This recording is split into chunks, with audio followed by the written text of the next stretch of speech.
The courtroom was unusually quiet as 14-year-old Marcus stood at the front, clutching an envelope so tightly his knuckles turned white. His small frame seemed even smaller under the heavy gaze of the people seated around him. Everyone, from the lawyers in their crisp suits to the judge behind the towering bench, looked on with curiosity and concern. It wasn't every day that a child took center stage in such a formal setting. Marcus had always been shy, preferring the company of books over crowds. But today, there was no escaping this moment.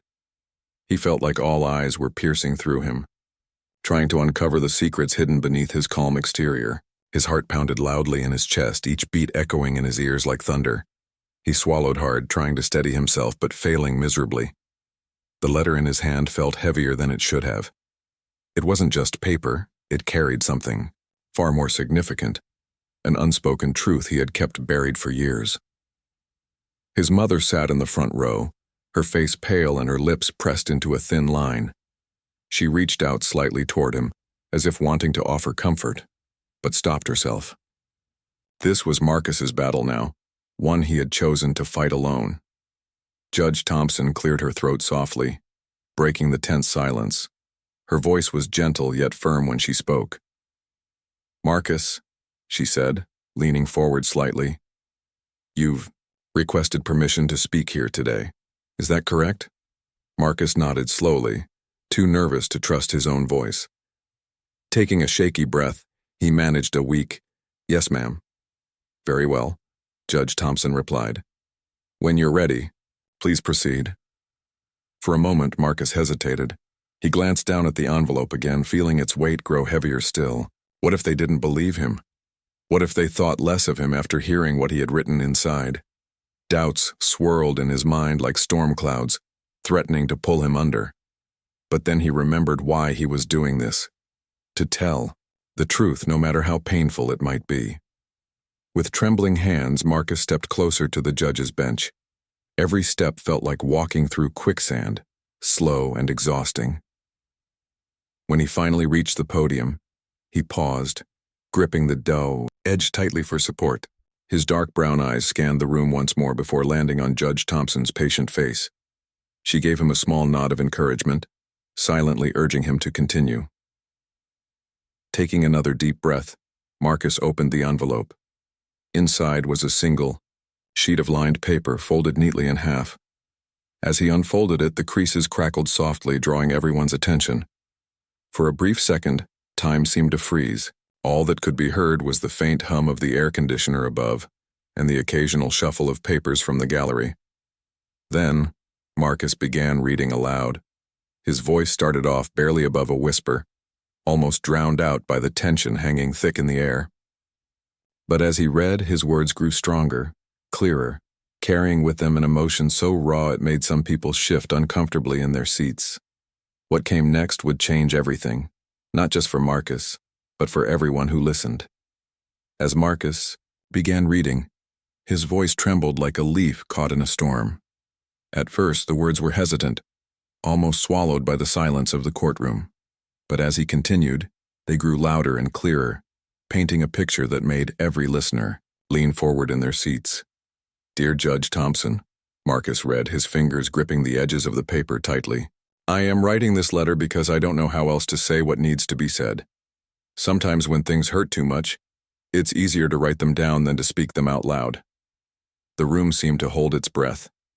Even the lawyers, who had been scribbling notes, stopped mid-sentence, their pens hovering above the pages. Marcus glanced up briefly, his dark eyes darting around the room before returning to the letter. He swallowed hard, then pressed on. "My name is Marcus Johnson, and I'm here today because my mom told me I had to tell the truth. She said the truth is important, even if it's hard to say. So here goes." His voice cracked slightly, but he didn't stop. He couldn't. "I live with my mom and little sister Mia. We don't have much, just our small apartment and each other. My dad left us when I was 6 years old. He promised he'd come back one day, but he never did. That's okay though, because we learned to take care of ourselves. Or at least that's what I thought until last year." Marcus paused for a moment, his chest rising and falling rapidly as if he were running out of air. He blinked several times, trying to keep his emotions in check. A single tear slipped down his cheek, but he quickly wiped it away with the back of his hand. No one moved or made a sound. It was as if the entire world had stopped spinning just to listen to him. Last year, Marcus continued, his voice steadying again. Something happened that changed everything. One night after dinner, there was a knock at our door. When Mom opened it, 2 police officers stood there. They told us my dad, he wasn't coming home anymore, not ever. He had been arrested for something bad, something I still don't fully understand. A soft gasp rippled through the courtroom, though no one dared to interrupt. Marcus took another shaky breath, his gaze fixed firmly on the letter now. The memories came flooding back, vivid and painful, as he forced himself to keep going. They said he did something wrong, but they wouldn't tell us exactly what. All we knew was that people started talking about us differently after that. Some neighbors avoided us altogether, while others whispered behind our backs. Kids at school teased me, calling me names I won't repeat here. They said I must be, like him, that I'd end up the same way someday. His voice broke again, and this time he couldn't hide the tears streaming down his face. Still, he didn't stop. He clenched his jaw, determined to finish what he had started. But worst of all, Marcus choked out, was seeing my mom cry herself to sleep every night. She tried so hard to protect me and Mia from the pain, but I could see it in her eyes. She was scared. For us, for our future. And I felt helpless because there was nothing I could do to fix it. Judge Thompson sat perfectly still, her expression unreadable yet deeply attentive. Her pen rested motionless on her desk, forgotten, for the moment. Across the room, Marcus's mother buried her face in her hands, her shoulders shaking silently. No one spoke. No one moved. The weight of Marcus's words hung heavy in the air, pressing down on everyone present. Finally, Marcus looked up, his tear-streaked face meeting the judge's steady gaze. "That's why I'm here today," he whispered, his voice barely audible. "Because I want you to know I'm not like him, I'll never be like him, I wanted someone to hear me say that." For a long moment, the only sound in the courtroom was the faint hum of the air conditioner. Then Judge Thompson leaned forward slightly, her eyes filled with compassion. "Thank you, Marcus," she said softly. "You've shown incredible courage today." But unbeknownst to Marcus, the contents of the letter weren't finished yet, and neither was the story behind it. What came next would break hearts even further.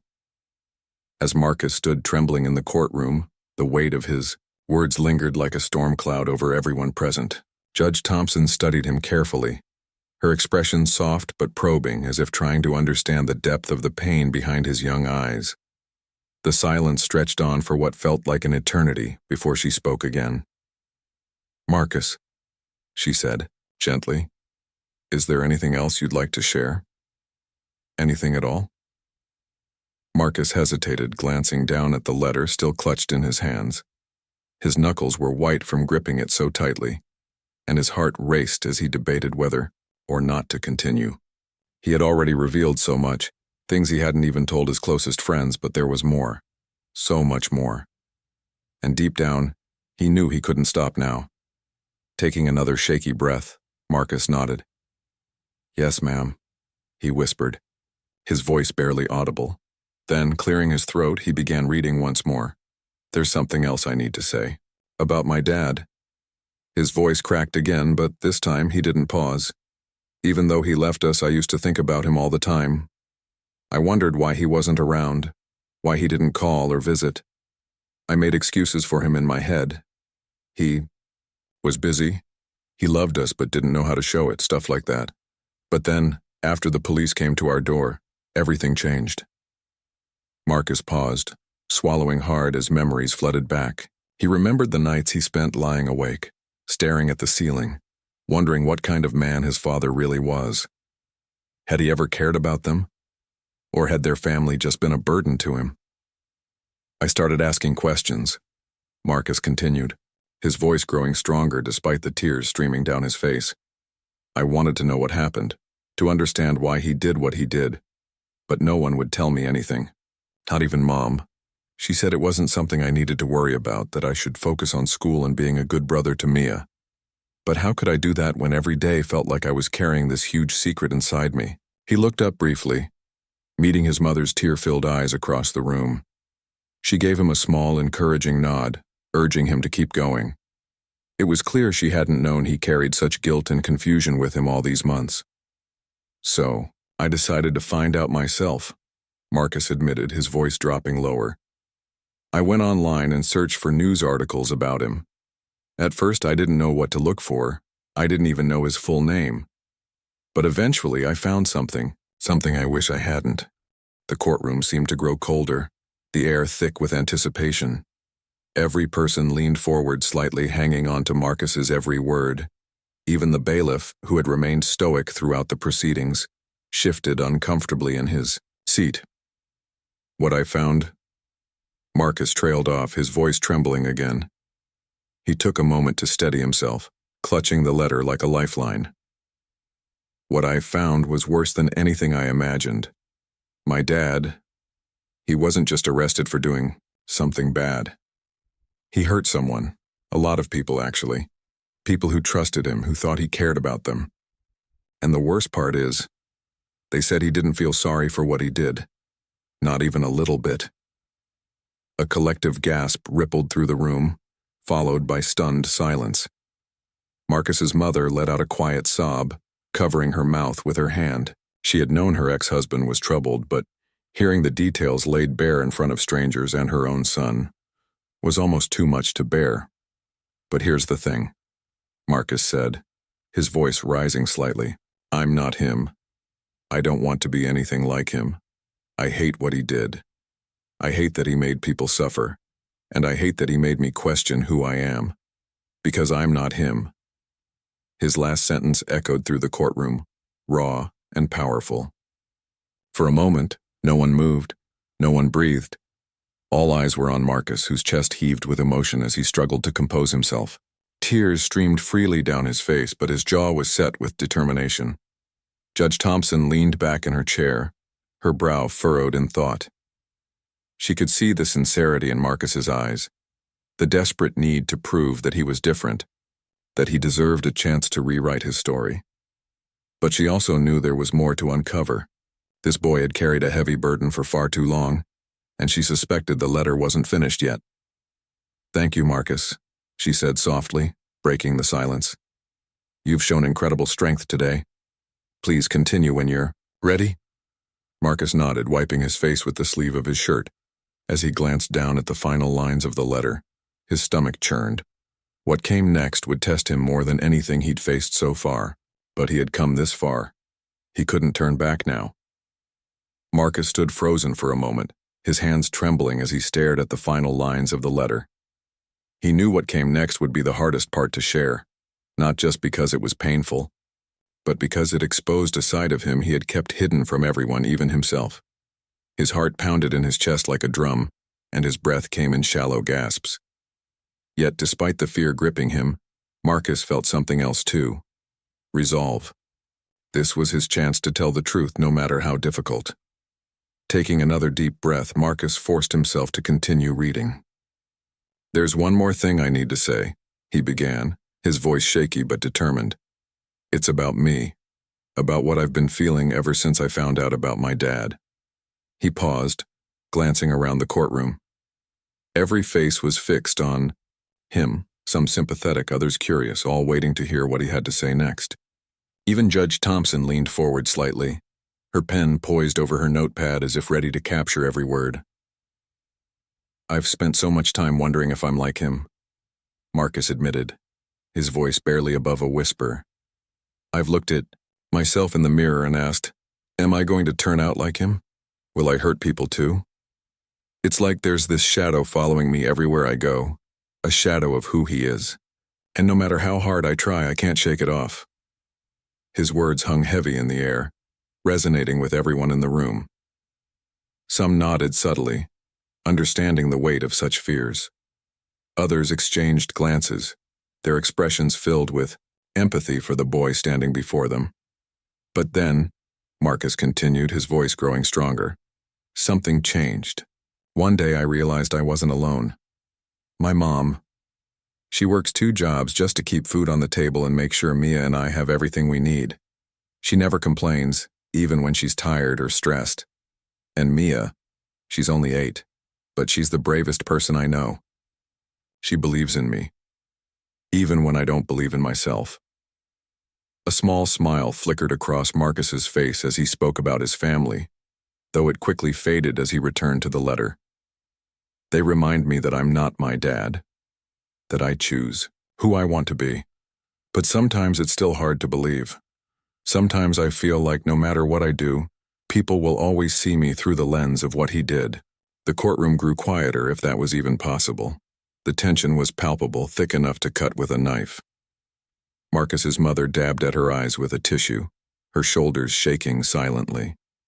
Across the room, a juror wiped away a tear, visibly moved by the raw honesty in Marcus's words. "And that's why I wrote this letter," Marcus said, his voice breaking again. "Because I wanted someone, anyone, to hear me say that I'm trying. I'm trying so hard to be good, to do the right thing, to make my mom proud. I'm not perfect, I mess up sometimes, but I'm learning, and I hope that's enough." For a long moment, the only sound in the room was the faint hum of the air conditioner. Everyone seemed to be holding their breath, processing the depth of Marcus's confession. Judge Thompson sat perfectly still, her expression thoughtful yet compassionate. She could see the vulnerability in Marcus's eyes, the desperate plea for acceptance and understanding. Finally, she broke the silence. "Marcus," she said softly, "you've shown remarkable courage today. Not many people your age would have the strength to stand here and share something so personal. Thank you for trusting us with your story." Marcus nodded, tears streaming down his face once more. But before he could step away from the podium, Judge Thompson added, "Is there anything else you'd like to add? Anything at all?" Marcus hesitated, his gaze dropping back to the letter. There was one last line he hadn't read yet, a line that summed up everything he had been feeling. Taking a shaky breath, he whispered, "Yes, ma'am. Just one more thing." With trembling hands, Marcus read the final sentence aloud. "I may carry his name, but I will never carry his mistakes." The words reverberated through the courtroom, leaving an indelible mark on everyone who heard them. For Marcus, it was both a declaration and a promise, a vow to rise above the shadows of his past and forge his own path. But as he stepped back from the podium, clutching the letter tightly to his chest, he couldn't help but wonder, would they believe him? Would they see him for who he truly was? As Marcus stepped back from the podium, the courtroom remained eerily silent. It was as if time itself had paused to let his final words sink in. "I may carry his name, but I will never carry his mistakes." The sentence echoed in the minds of everyone present, stirring emotions they hadn't expected to feel that day. Judge Thompson sat motionless for a moment, her fingers lightly tapping the edge of her desk. She studied Marcus with an intensity that made him shift uncomfortably under her gaze. Yet there was no judgment in her eyes, only understanding and something akin to admiration. Finally she spoke, breaking the heavy silence.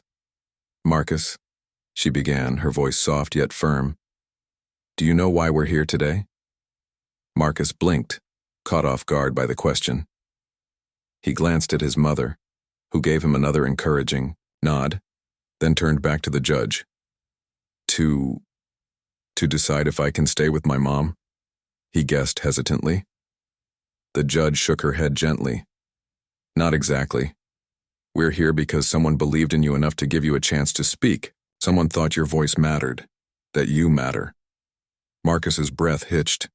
He hadn't considered it that way before. To him, this hearing had been about proving he wasn't like his father, about fighting to keep the life he loved.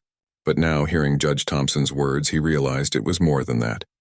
It was about being seen, not just as a boy tied to his father's shadow, but as a person with dreams, fears, and hopes of his own. "That letter," Judge Thompson continued, gesturing toward the crumpled paper still clutched in Marcus's hand. "It didn't just tell us about your struggles. It showed us your strength, your resilience, and most importantly, it showed us your heart." A murmur of agreement rippled through the room. Even the stern-looking bailiff nodded slightly, his usual stoic expression softened by the sincerity of Marcus's testimony. Across the aisle, one of the lawyers leaned over to whisper something to her colleague, her eyes glistening with unshed tears. Marcus felt a lump rise in his throat. For so long, he had carried the weight of his father's actions alone, convinced that no one would understand, or worse, that they would judge him for something he couldn't control. But now, standing in this courtroom filled with strangers turned allies, he felt a glimmer of hope. Maybe, just maybe, they truly did see him differently. "I want to ask you something," Judge Thompson said after a pause, leaning forward slightly. Her tone was gentle, almost conversational, but her question cut straight to the core. "What do you want for your future, Marcus? Not what others expect of you, but what you dream of becoming." The question took Marcus by surprise. No one had ever asked him that before, at least not like this. He thought about his answer carefully, his mind racing through all the possibilities. I want to be a teacher," he admitted quietly, his cheeks flushing with embarrassment. "I want to help kids who feel like they don't have a voice, kids like me." His response elicited a collective sigh from the audience. Some people smiled warmly while others exchanged knowing glances. Marcus's mother covered her mouth with her hands, tears streaming down her face once again, but this time they were tears of pride. "That's a noble goal," Judge Thompson said with a small smile. "And I believe you can achieve it. But remember, Marcus, it won't always be easy. There will be days when the world tries to remind you of your father's mistakes. What will you do on those days?" Marcus didn't hesitate. "I'll keep going," he replied, his voice steady despite the emotion threatening to overwhelm him. "Because I'm not him. I'm me." The courtroom erupted into quiet applause, a rare occurrence in such a formal setting. Judge Thompson raised her hand to quiet the room, though her own eyes sparkled with approval. "Thank you, Marcus," she said. "You've given us much to think about." But as the applause faded and the gravity of the situation returned, Marcus couldn't shake the lingering uncertainty. While the judge's words had lifted his spirits, he knew the decision was ultimately hers to make, and that terrified him. Would she see past the shadows of his past and trust him to build a brighter future? The courtroom fell silent once again as Judge Thompson leaned back in her chair, her expression thoughtful and measured. She glanced down at the notes she had taken during Marcus's testimony, her pen tapping lightly against the edge of her desk. Every eye in the room was fixed on her, waiting for the words that would determine Marcus's fate. Even the faint hum of the air conditioner seemed to fade into the background, leaving only the weight of anticipation hanging in the air. Marcus stood frozen near the podium, his hands clutching the letter so tightly it crinkled under his grip. His heart raced like a wild drumbeat, each thud echoing in his ears. He tried to steady his breathing, but it felt impossible. What if the judge didn't believe him? What if she saw him as nothing more than an extension of his father, a shadow he couldn't escape? Judge Thompson finally looked up, her gaze sweeping across the room before settling on Marcus. "This has been one of the most difficult cases I've presided over," she began, her voice calm yet commanding. "Not because the facts were unclear, but because the stakes are deeply personal, for you, Marcus, and for your family." Marcus swallowed hard, his throat dry. He glanced at his mother, who sat with her hands clasped tightly together, her knuckles white from tension. Her eyes met his briefly, filled with both fear and hope. Beside her, little Mia sat quietly, clutching a stuffed bear Marcus had given her years ago. She stared up at him with wide, trusting eyes as though she believed he could fix everything, even this. "Throughout today's proceedings," Judge Thompson continued, "I've heard two very different stories.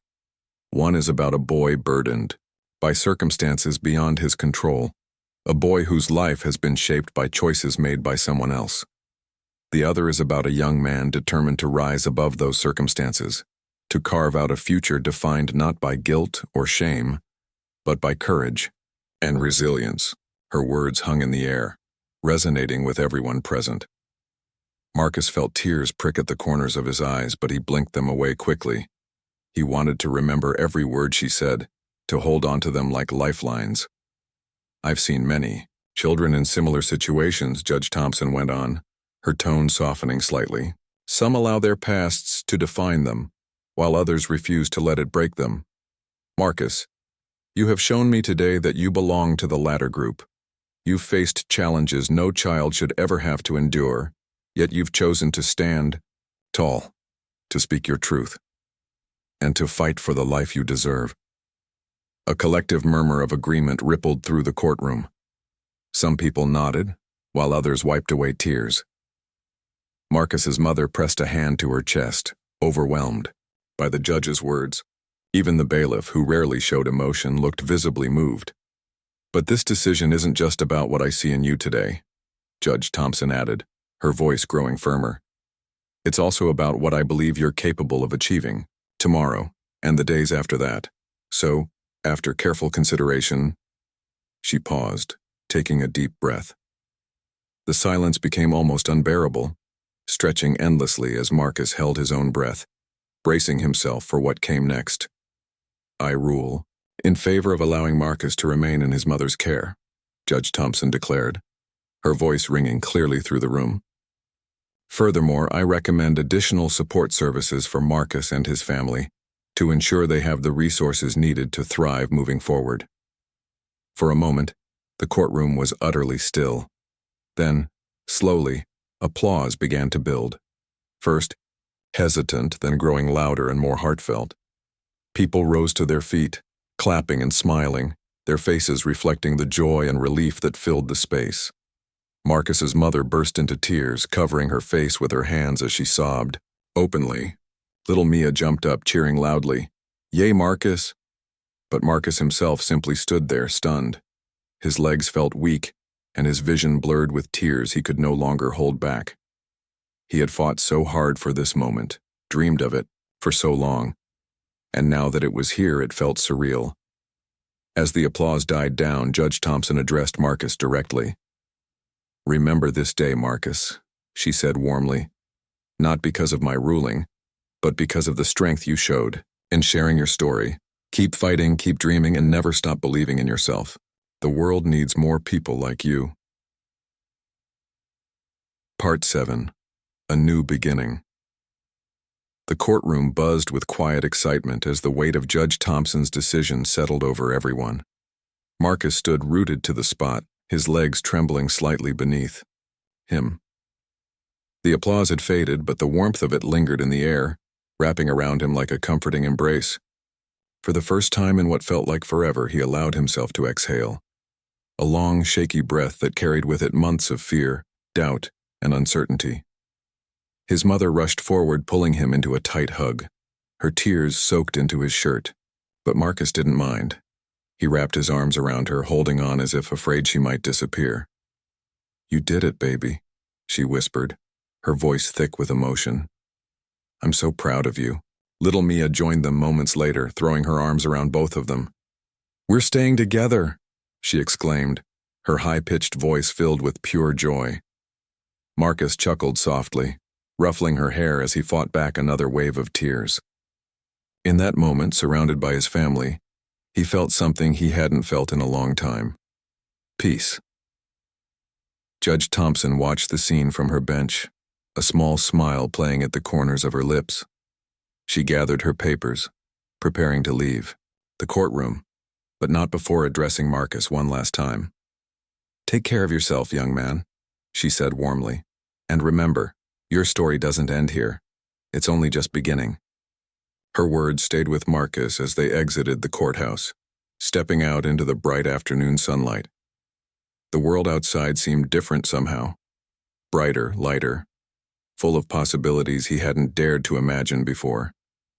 People passing by smiled at them, some offering congratulatory nods or kind words. Strangers became allies, their encouragement bolstering the hope swelling inside Marcus's chest. That evening, back in their small apartment, the three of them sat together, at the kitchen table sharing a simple meal. It wasn't much, just spaghetti and garlic bread, but it tasted better than anything Marcus could remember eating in a long time. His mother reached across the table, taking his hand in hers. You've been carrying so much on your own, she said softly. But you don't have to anymore. We're a team, okay? Always. Marcus nodded, squeezing her hand gently. I know, he replied, his voice steady despite the lump in his throat. And I promise, I'll keep trying. Every day. The days that followed were far from easy. Life didn't magically become perfect overnight. There were still bills to pay, struggles to face, and memories of his father that occasionally crept into his thoughts. But Marcus approached each challenge with renewed determination. He began attending counseling sessions recommended by the court, where he learned how to process his emotions and build confidence in himself. Slowly but surely, he started seeing progress, not just in his own life, but in his relationships with others. At school, Marcus threw himself into his studies, excelling in subjects he once found daunting. Teachers noticed the change in him, praising his focus and dedication. One day, his English teacher pulled him aside after class. "You've got a gift, Marcus," she said, handing him a book about inspiring educators. "If you ever need guidance on becoming a teacher, let me know. I'd be happy to help." Tears welled up in Marcus's eyes as he accepted the book. For the first time, his dream felt attainable, not just a distant wish, but a path he could walk down step by step. Months turned into years, and Marcus grew into a young man defined not by his past, but by his resilience and compassion. On the day he graduated from college magna cum laude, he held his diploma close to his chest and looked out at the crowd. Sitting in the front row were his mother and Mia, cheering louder than anyone else. Behind them stood Judge Thompson, who had kept in touch over the years, beaming proudly as she clapped for him. As Marcus took the stage to deliver his valedictorian speech, he paused for a moment, looking out at the sea of faces. Then, with a deep breath, he began, "I may carry my father's name, but I will never carry his mistakes. Today I choose to write my own story, and I invite all of you to do the same." The audience